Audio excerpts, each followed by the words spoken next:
చాలా చక్కగా మన శతాబ్ది ఉత్సవాల యొక్క మరి ఉద్దేశాన్ని వివరించారు. మరి సారు ముఖ్యుల గురించి చెప్పారు, కానీ మన దేశ రాజకీయాల లోపల ముఖ్యంగా ప్రధానమంత్రిగా పనిచేసినటువంటి పివి నరసింహారావు గారి, ఇప్పుడు ప్రస్తుత ముఖ్యమంత్రిగా వహిస్తున్నటువంటి కేసీఆర్ కూడా మరి ఉస్మానియా యూనివర్సిటీ పూర్వ విద్యార్థుల విషయాన్ని తాను పాఠశాలలో తెలియజేయడం అనేది ప్రధానమైన ఉద్దేశము. ముఖ్యంగా ఈ ఉస్మానియా యూనివర్సిటీకి ఇది పోరాటాల కిల్లగా చెప్పుకోవడం జరుగుతుంది.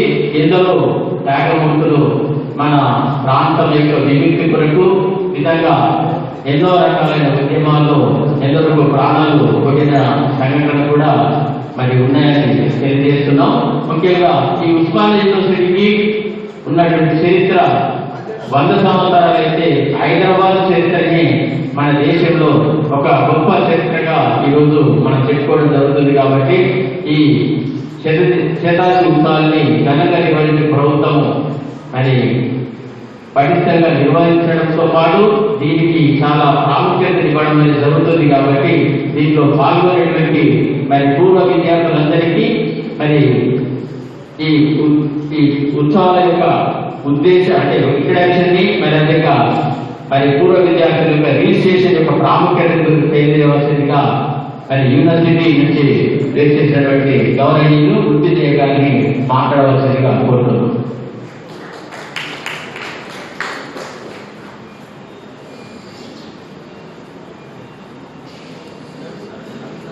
నవీన్ సార్ గారు మాట్లాడారు. ఈ రిజిస్ట్రేషన్ మరియు ఇంట్రడక్షన్ గురించి ప్రొఫెసర్ ఎస్ నవీన్ గారు వారి యొక్క సందేశాన్ని ఇస్తారు. ఉస్మానియా విశ్వవిద్యాలయం 3 చోట్ల ఏకకాలంలో సిద్దిపేట, నిజామాబాద్, కరీంనగర్లో మరి ఏర్పాటు చేసింది. కాబట్టి ఉస్మానియా విశ్వవిద్యాలయం నుంచి నామినీగా ప్రొఫెసర్ ఎస్ నవీన్ గారిని మనకు పంపడం జరిగింది. మరి ఈ ఆల్రెడీ ప్రీ ఆల్రెడీ మీట్ యొక్క లక్ష్యాలని మరి వీరు దిశానిర్దేశం చేయాల్సిందిగా సవినయంగా కోరుతున్నాను.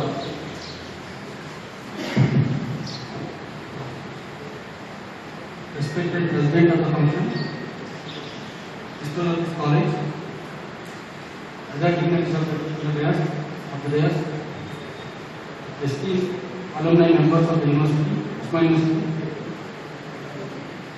dear students, we are going to celebrate centenary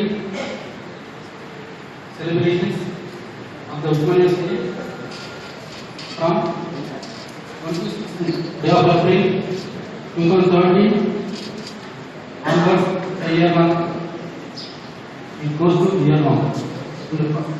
The part of that, the inaugural function will be 3 days, 26th April 2017, 27 and 28. Especially University is expecting around 10,000 alumni members across the state or world to be present on 27th day of April to have a very huge alumni meet at university. So part of that preparatory point of view, today almost across the state, especially Telangana state, there are around 7 to 8 places a free centenary alumni meetings organizing. The main purpose of this to invite you all to university, and of course tomorrow we are going to be gathering at Tagore Auditorium, Uthmania campus, Hyderabad. To invite you all, this meeting we are conducting, and coming to the registration, you all are part of the Uthmania University. If you have a database of you, we can invite any alumni meetings or anything that sort of thing from centrally from the Uthmania University. And coming to the alumni association, I will briefly speak a minute or so. If you see world scenario, if you see top universities of the world, For any educational university, any universities, alumni is the base. You talk about Harvard University, Stanford University, etc. Billions dollars of alumni contributions will be there. Universities will not order given. This is not in the case of Indian scenario. So now let us start that kind of thing. I think let's start now. In terms of your contribution in terms of time, talent, treasure, whatever the way you want. Especially if you have a strong alumni base, maybe at your college, department level or university level, we can very easily mentor our children who are studying now. So, register, please do the registration so that data will be useful to invite you or to communicate you. Thank you.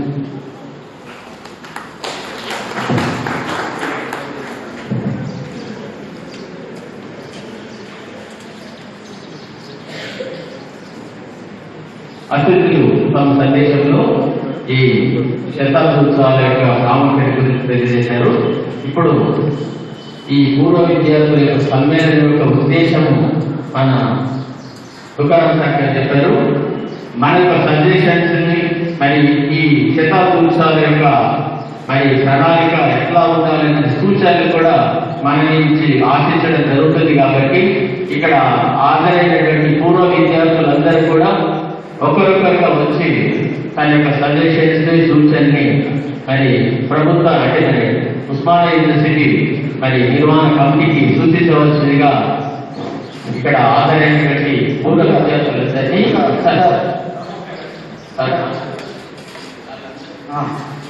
ఇప్పుడు మనకి ఉస్మానియా శతాబ్ది ఉత్సవాల cell నుండి professor Venkateswara special officer గారు మనకి doctor Rambabu గారిని chairman board of studies department of commerce Telangana university వీరిని 2 జిల్లాలు కామారెడ్డి మరియు నిజామాబాద్ డిస్ట్రిక్ట్లలో ప్రీ సెకండరీ ఆల్యూమినీ మీట్ కి నామినేట్ చేయడం జరిగింది. కాబట్టి వీరు మా కార్యక్రమం గురించి మాట్లాడాలని కోరుతున్నాను.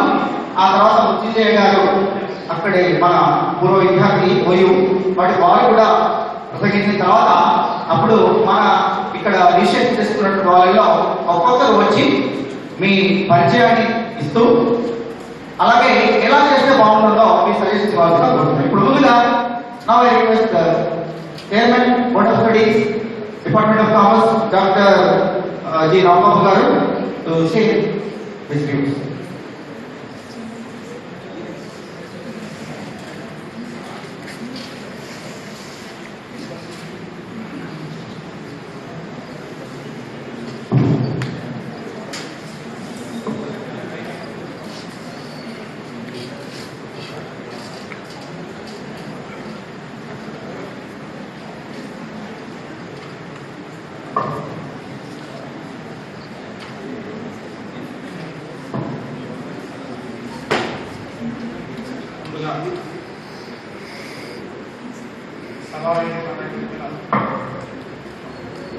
గవర్నమెంట్ కాలేజ్ ఈ ప్రోగ్రామ్ కోఆర్డినేటర్ తుకారాం సార్ గారికి అదేవిధంగా నాగరిక ప్రిన్సిపాల్ నగరత్నం గారికి అదేవిధంగా ఉస్మానియా యూనివర్సిటీ నుంచి చేసినటువంటి ప్రొఫెసర్ నవీన్ మృత్యుంజయ గారికి మరియు వేదిక ముందున్నటువంటి పెద్దలు పూర్వ విద్యార్థులు ప్రస్తుత విద్యార్థులు అందరికీ కూడా సభాముఖంగా నమస్కారాలు తెలియజేస్తున్నాను. అయితే అమ్మ జీవాన్నిస్తే ఉస్మానియా యూనివర్సిటీ జీవితాన్ని సాగించడం జరుగుతుంది. మేమందరం కూడా ఉస్మానియా విశ్వవిద్యాలయ పూర్వ విద్యార్థులు అయినందుకు చాలా గర్వపడుతున్నాం. అటువంటి ఉస్మానియా యూనివర్సిటీ ఏప్రిల్ నెలలో శతాబ్ది ఉత్సవాలు నిర్వహించుకుంటుంది. ఈ శతాబ్ది ఉత్సవాల నిర్వహణకు ఉస్మానియా విశ్వవిద్యాలయ పూర్వ విద్యార్థుల మొత్తాన్ని ఆ రోజు ఆహ్వానించడం కొరకే అన్ని జిల్లాల్లో ఒకే రోజు ఈ కార్యక్రమాలు నిర్వహించడం జరుగుతుంది. అయితే ఇప్పుడున్నటువంటి విద్యార్థులకి ఈ ఉస్మానియా యూనివర్సిటీ ఒక పూర్వ ప్రాజెక్ట్ అది ఎలా అభివృద్ధి చెందిందంటే చాలా తక్కువ మందికి తెలిసి ఉండదు. అందుకోసమని ఈ వేదిక నుంచి నేను ఆ ఉస్మానియా విశ్వవిద్యాలయ ఆవిర్భావం నుంచి ఇప్పుడు వరకు జరిగినటువంటి అభివృద్ధి అనేది కొన్ని చిన్న మాటల్లో చెప్పడం జరుగుతుంది. అయితే మన దేశాన్ని బ్రిటిష్ వారు పరిపాలించేటప్పుడు ఆ బ్రిటిష్ రాజ్యంలో సర్ విలియం బంట్ అనే ఒక ప్రముఖ విద్యావేత్త నిజాం రాజ్యంలో ఒక విశ్వవిద్యాలయం తప్పకుండా ఉండాలని సూచించడం జరిగింది. అలానే గుర్తించి ప్రతిపాదించడం జరిగింది. అయితే ఆయన ప్రతిపాదనకు అప్పుడున్నటువంటి హోమ్ సెక్రటరీ అక్బర్ అండర్ ఖలీఫా స్పందించి అప్పుడున్నటువంటి నిజాం 7వ మీర్ ఉస్మాన్ అలీ ఖాన్కు ఒక బలవంతపు పిటిషన్, అంటే ఆ రోజుల్లో దాన్ని ఫిర్మాన్ అంటారు. ఫిర్మాన్ అంటే రాజాజ్ఞ. రాజాజ్ఞ ద్వారా కంపల్సరిగా నిజాం రాజ్యంలో విశ్వవిద్యాలయం ఉండాలని ప్రపోజించి అప్పుడున్నటువంటి మీర్ అలీ ఖాన్ గారి యొక్క ఎక్సలెన్స్, శ్రేష్టత అంటారు మనము, ఆయన ఎక్సలెన్స్ ద్వారా ఈ ఉస్మానియా విశ్వవిద్యాలయం ప్రారంభానికి అంకురార్పణ జరిగింది. అయితే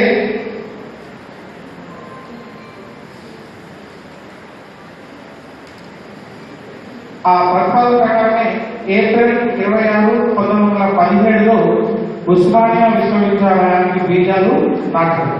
అందుచేత ఇప్పుడు 2017 ఏప్రిల్ 26 నాడు మనం ఉస్మానియా విశ్వవిద్యాలయానికి సంబంధించినటువంటి శతాబ్ది ఉత్సవాన్ని జరుగుతుంది.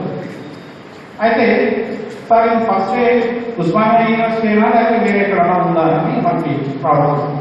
అయితే ఇది స్థాపించినప్పుడు దీన్ని అడిక్మెట్ అంటే అప్పుడు దాన్ని సుప్రీం హైట్స్ అనేవాడు. అడిక్మెట్ ప్రాంతంలో తాత్కాలికంగా ఒక 566 ఎకరాల భూమిని ఇచ్చి అందులో వసతి గృహాలు, కళాశాలలు నిర్మించి తాత్కాలికంగా క్లాసులు జరపడం అనేది జరిగింది. ఆ తర్వాత 1934 సంవత్సరంలో నిజంగా అందరం గుండెలు చేసుకొని చెప్పడానికి ప్రతిపాదించడానికి కూడా ప్రపంచ 7 ఎన్నికలతో పాటు 8వ ఎన్నికగా చెప్పుకోలేనటువంటి ఖ్యాతి గడించిన ఉస్మానియా ఆర్ట్స్ కాలేజ్ దాని యొక్క కట్టడం కానీ దాని యొక్క కళలు కానీ నిరసన 8వ కానీ 1934 సంవత్సరంలో ఈ ఆర్ట్స్ కాలేజ్ కి శంకుస్థాపన చేయడం అనేది జరిగింది. అప్పుడు ఉన్నటువంటి మీరు ఉస్మానియా గారు. అయితే ఈ ఉస్మానియా విశ్వవిద్యాలయ ఆర్ట్స్ కళాశాలని ఇంత అందంగా రూపొందించడానికి కారణం ఏమై ఉంటుందని ఒకసారి మన చర్చలోకి తొలి చూసినట్లయితే అప్పుడున్నటువంటి నిజామాబాద్ ఈ విద్య పట్ల విపరీతమైనటువంటి ప్రేమాభిమానాలు కలిగి యూరప్ పర్యటించి అక్కడ ఉన్నటువంటి వివిధ విశ్వవిద్యాలయాల యొక్క నిర్మాణ నమూనాలను సేకరించి వాటిని పరిశీలించి అవి ఎలా ఉంటే బాగుంటుందో తెలుసుకొని తద్వారా ఉస్మానియా విశ్వవిద్యాలయం ఆర్ట్స్ కళాశాలకి శంకుస్థాపన చేయడం జరిగింది. అదేవిధంగా కొంతమందికి ఈ రైలు పట్టాల నిర్మాణం, రైల్వే ట్రాక్ అనేది ఉస్మానియా యూనివర్సిటీ ముందుందా తర్వాత అనే సందేహాలు రావచ్చు. అసలు రైలు పట్టాల నిర్మించాల్సినటువంటి అవసరం ఏమొచ్చింది అన్నది ఒక కాన్సెప్ట్. అయితే ఉస్మానియా ఆర్ట్స్ కాలేజ్ శంకుస్థాపన చేసిన తర్వాత దీనికి సంబంధించిన ముడి సరుకు ఏవైతే ఆ రాళ్ళు ఉంటాయో ఆ రాళ్ళని వేరే ప్రదేశానికి తీసుకోవాలి. అదేవిధంగా ఆ రాత్రి చెక్కడానికి కార్మికులు కావాలి. ఆ కార్మికులు ఏమంటారంటే పెళ్లి కార్మికులు అంటారు. ఈ పెళ్లి కార్మికులు కానీ ముడి పదార్థాలను తీసుకురావడానికి ఈ రైల్వే పట్టాల నిర్మాణం అనేది వేగవంతంగా తీసుకున్నారు. అయితే దీన్ని ఈ ఉస్మానియా విశ్వవిద్యాలయం ఆర్ట్స్ కాలేజ్ శంకుస్థాపన జరిగినప్పటి నుంచి దాని నిర్మాణ పనులు చూసుకోవడానికి అప్పటి ప్రధాన వాస్తు శిల్పి అంటే చీఫ్ ఆర్కిటెక్ట్ అంటాం మనం. ఆ ప్రధాన శిల్పి ఆయన పేరేంటంటే మనకి నవాబ్ జైన్ ఆర్జెన్ అనే ఆయన యొక్క పర్యటనలో ఈ రైలు పట్టాల నిర్మాణం అనేది జరిగింది. తద్వారా ఉస్మానియా యూనివర్సిటీ అభివృద్ధి చెందడానికి అదొక కారణం. ఎందుకంటే ఏ విశ్వవిద్యాలయమైనా ఏ సంస్థ అయినా కానీ తగినటువంటి మౌలిక సదుపాయాలు ఇస్తే డెవలప్మెంట్ అనేది జరుగుతుంది. అదేవిధంగా ఈరోజు అందరూ ఉమెన్ ఎంపవర్మెంట్ అని మాట్లాడుతున్నాము. మహిళల అభివృద్ధి, మహిళా శిక్ష పెంపొందించడం అనేది చారిత్రకంగా చూసినట్లయితే మహిళలకు ఉన్నత విద్య అభ్యసించడానికి ఉస్మానియా విశ్వవిద్యాలయం అనేది గణనీయమైనటువంటి పాత్ర పోషించింది. ఏమిటంటే అప్పుడు నాంపల్లి బాలికల ఉన్నత పాఠశాల ప్రధానోపాధ్యాయులైన డాక్టర్ అమీనా పాల్ అనే ఒక ఆమె మొట్టమొదటిగా ఈ మహిళలకు ఉన్నత విద్య అందించాలని చెప్పి గుర్తించడంతో పాటే ఆమె ఈ మహిళలను ఏ విధంగా ప్రేరేపించాలో కూడా తెలుసుకుంది. అలా ప్రతి మహిళలను అప్పుడు ఏంటంటే మన నిజామాబాద్ వాసులైన మహిళని బిడ్డని చేసుకొని చెప్పొచ్చు. ఉస్మానియా విశ్వవిద్యాలయం తర్వాత సుదూర ప్రాంతాల నుంచి విద్యార్థులు హైదరాబాద్ పోవడానికి రెండే ముఖ్య పట్టణాలు కారణమైనవి.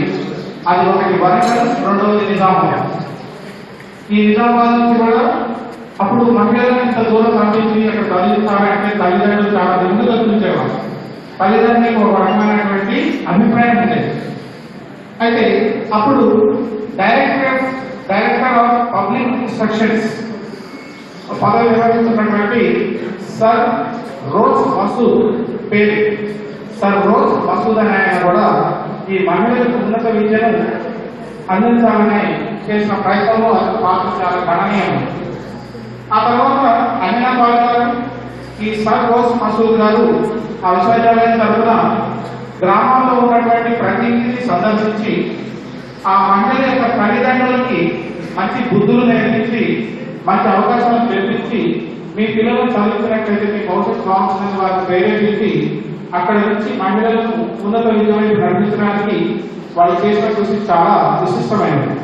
అది ఉస్మానియా చరిత్రలోనే చెప్పుకోలేనటువంటి మార్పు.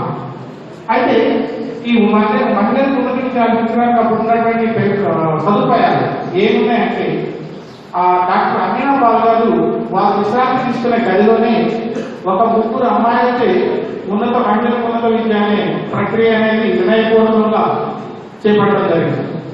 అందుకోసమే ఉస్మానియా విశ్వవిద్యాలయం అనేది మహిళలకు ఉన్నత విద్య అందించడంలో ముందుగా ఉందని తెలుగుడానికి నిస్సంకోచంగా చెప్పబోతున్నాం. అది ఉస్మానియా యూనివర్సిటీ యొక్క చరిత్ర. అదేవిధంగా మనము చాలా మంది ప్రపంచవ్యాప్తంగా గుర్తించలేనటువంటిది ఉస్మానియా విశ్వవిద్యాలయ గ్రంథాలయం. మన ఓయూ లైబ్రరీ అంటే అది ఒక పుస్తక భాండాగారం అంటారు. ఈ ఓయూ విశ్వవిద్యాలయాన్ని స్థాపించడంలో కూడా చిన్న చరిత్ర ఉంది. అప్పుడు అక్కడ ఉన్నటువంటి అడిక్మేట్ కొండ అనేది ఒక ఎత్తైన కొండ ఉన్నది.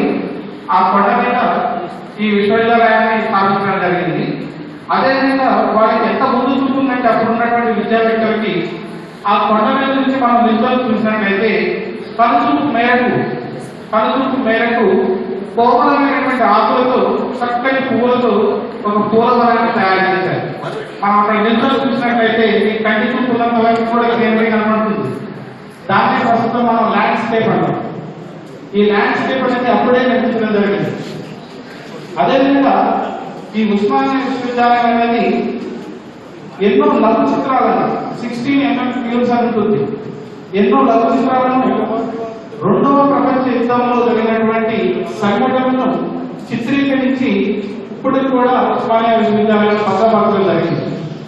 అదేవిధంగా ప్రాచీన రాతపత్రులు మాన్స్క్రిప్ట్స్ అంటాం మనం. పర్షియన్, కన్నడ, తెలుగు, హెబ్రియూ అనే వివిధమైన లాంగ్వేజ్ లో ఉన్నటువంటి ఎన్నో రాతపత్రులను ఇప్పటికీ కూడా ఉస్మానియా విశ్వవిద్యాలయంలో ఉంది. మనం ఉస్మానియా విశ్వవిద్యాలయ గ్రంథాలయాన్ని సందర్శించినట్లయితే ప్రపంచమే మీ చేతుల్లో ఉన్న నవరోజుకి కలగబోయేటువంటి ఆశ్చర్యకరం. అంత గొప్పటి గ్రంథాలయాన్ని వారు నిర్మించారు.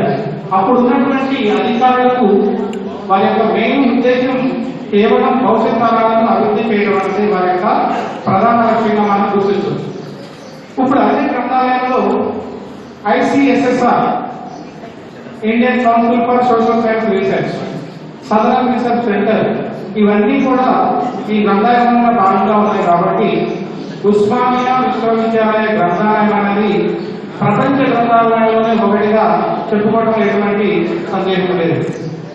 అదేవిధంగా ఈ ఉస్మానియా విశ్వవిద్యాలయం ఉన్నటువంటి కళాశాలలు ఏవైతే ఉన్నాయో వీటిని 3 రకాలుగా మనం తీసుకుంటాము.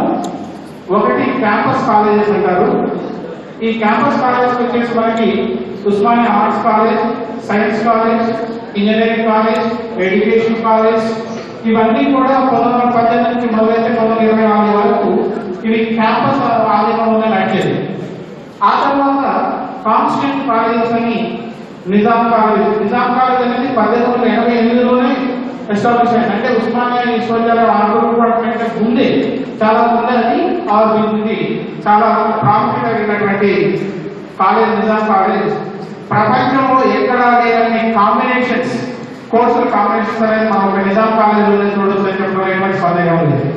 నిజాం కాలేజీలో అన్ని రకాలైనటువంటి కాంబినేషన్స్. ఈ Nizam college, PG college, PG law college ఇవన్నీ కూడా మనం కాన్స్టిట్యూట్ కాలేజెస్ అంటాము.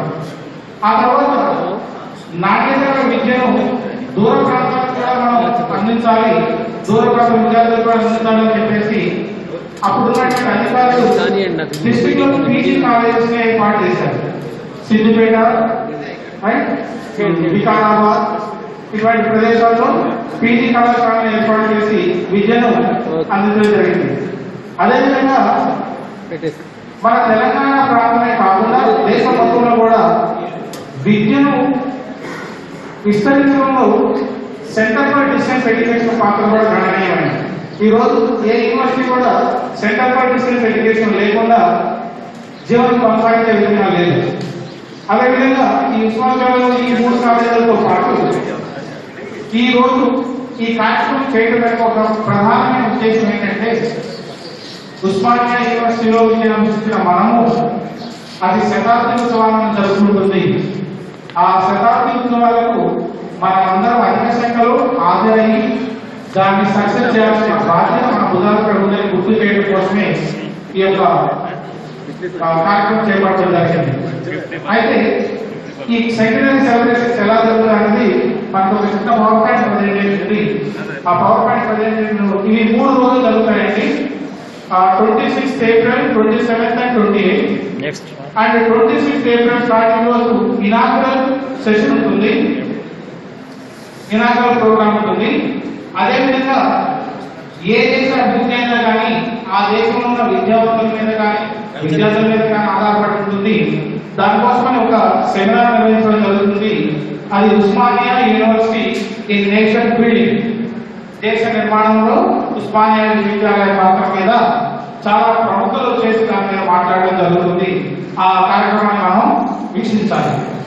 నెక్స్ట్ అదేవిధంగా చీఫ్ గెస్ట్ అని గెస్ట్ ఆఫ్ ఆనర్ ఉన్నారు. వెన్యూ వచ్చేసి ఏ గ్రౌండ్స్ ఉన్నది, టైం కూడా మీకు అక్కడ క్లియర్ గా ఉంది. 10 AM నుంచి 1 PM. ప్రొఫెసర్ ఎస్ రామచంద్ర గారు వైస్ ఛాన్సలర్ గారు, అదేవిధంగా professor CH Gopal Reddy register గారు, అదేవిధంగా ప్రొఫెసర్ ఆర్ నిర్మాత రోహేశ్వరి గారు, మనకందరి సుపరిచితమైనటువంటి పేరు. ఈ 26 నాడు జరుగుతుంది. నెక్స్ట్ అదే ఇనాగ్రల్ ప్రోగ్రామ్ లో ఏముంటుందంటే chief guest and guest of honours ఉంటారు. President of India maybe or prime minister, వీళ్ళిద్దరు ఎవరైనా రావచ్చు మనకి. అదేవిధంగా chief minister, governor, education minister and prince Mukarram Jah Nizam grand son, వీళ్ళందరూ కూడా అక్కడ ఉంటారు. ఆ తర్వాత innovation dance and songs and 10,000 participants and project for inaugural session ఇది ఆ రోజు ఉండొచ్చు. అదేవిధంగా నెక్స్ట్ రిలీజ్ ఆఫ్ సామని దట్ ఈస్ ఈ శతాబ్ది ఉత్సవాల పైన చేసినటువంటి పనులు ఏవైతే ఉన్నాయో అవన్నీ మనం సాధన చేస్తాము. అదేవిధంగా పబ్లికేషన్స్, మనం నోబెల్ లారెట్స్ కానీ ఎమినెంట్ పర్సనాలిటీస్ నుంచి వారి యొక్క స్పీచెస్, వారి యొక్క ఆర్టికల్స్ మనం పబ్లిష్ చేయడం జరుగుతుంది. అదేవిధంగా invitation of MLA, MP, MLC, ministers ఇలా చాలా మంది ఉస్మానియా విశ్వవిద్యాలయం చేసిన వాళ్ళు ఉన్నతమైనటువంటి పదవులు ఉన్నారు. వీరందరూ కూడా మనం ఆ రోజు ఆహ్వానించడం జరుగుతుంది. దానికి కూడా మనం పెద్ద సంఖ్యలో ఉండాలి. కాబట్టి అందరం కూడా మేము మనస్ఫూర్తిగా ఈ శతాబ్ది ఉత్సవాలకు హాజరయ్యి మీరు ఆ ప్రోగ్రామ్ సక్సెస్ చేయవలసిన బాధ్యత మాట్లాడాలని గుర్తు చేస్తున్నాం. తర్వాత next day, this is only the first day inaugural and seminar and cultural program in the day. The important day is 27th important. 26th inaugural and seminar and cultural programs. Then seminar on OAU national building, that is by these are the speakers. They are going to be presenting their views about Usmania University in nation building. The next cultural programs, all 3 days you will have cultural programs. Then next, this is 26th April schedule complete we have given here. That is solo dance. These are all the cultural activities. Fairy dance, and Gusari dance. Overseas alumni coordination committee coordinators, Dr. Jafar Qureshi UK and Mr. Narayana Reddy Dubai and Mr. Darshakar Sydney Australia, Professor G. Srinivasarao San Francisco. These are the alumni people. Then next, the activities are, see, renaissance of eminent alumni, video presentation, success stories, and the vision of alumni for the next century. Then felicitations to eminent alumni of Usmania University, and finally dinner for 5,000 playgrounds event managers in Greater Noida. The next, All India Vice Chancellor Conference. They discuss about higher education policies and prospectus. This is 27th and 28th April and after 4 p.m. and deliberations 10 to 4 and 28th April. Then finally it is Kabul Auditorium. The mentioned people are in charge for that program. The next, these are the different universities we are going to participate in that one. Next slide please. Cultural programs, day-wise, it is day 2 program. We have Dapu dance, Komokoya dance, Bagara dance, and performance by students. These are all they are performing in excellent manner. All are state level winners, and they have performed all at state versus many. And definitely you people will get enjoy with the cultural programs. In this, no doubt about it. The next slide. This is 20th April, the third and last day. We have retired teachers meet. That means the retired teachers from Usmania, and they discuss about the OU vision. So what will be the university in future, and what they have to focus, and which areas they are going to be get strengthening. This is what they are going to be discussing. And finally we have closing ceremony. These are 3 topics on 28, and these are timing and topics which are going to be performed. Right? Next, our vision. What the vision is going to be discussed. Then these are the cultural programs on that one: Kolatam dance, Gattam dance, Kothrago dance, performance by international students. There are so many Iran and Iraq students. They are studying in Usmania University. They are performing their traditional dance in collaboration with Indian people. So these are all most interesting cultural programs that are going to be performed. And once again, on behalf of the Honorable Vice Chancellor, Usmania University, Professor Ramchandra Garu, and the respected Registrar, Professor J. Gopal Reddy Garu, and Honorable Officer of Special Duty, Professor Nimadri Garu, and particularly my guru, my philosopher, my God, and Professor H. Venkateshwar, who is the Special Officer for Centenary Celebrations. On behalf of these 4 members, I request you one and all by name attend the Alumni Association. Is my request, as I am a coordinator for the Adilabad community. This is result. And thank you for listening my presentation patiently. Hereafter, I would like to take 2 more minutes for your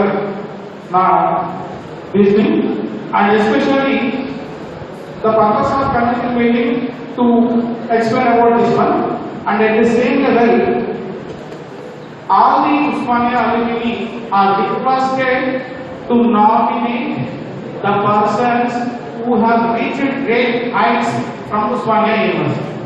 That means they become as a top, and you can nominate their name. We will give you, and in your registration form, in the last we have given a website link. In the application form, please note down, otherwise I will give you. You go to that link, and suppose your friends or your friends' parents, they have reached so many heights, then you can nominate their name. And at the Usmania University, a committee was already constituted to review the persons who are eminent and to whom the special felicitation should be performed.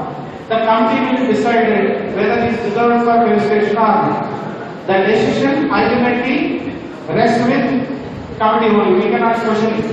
So how I am not, how he can.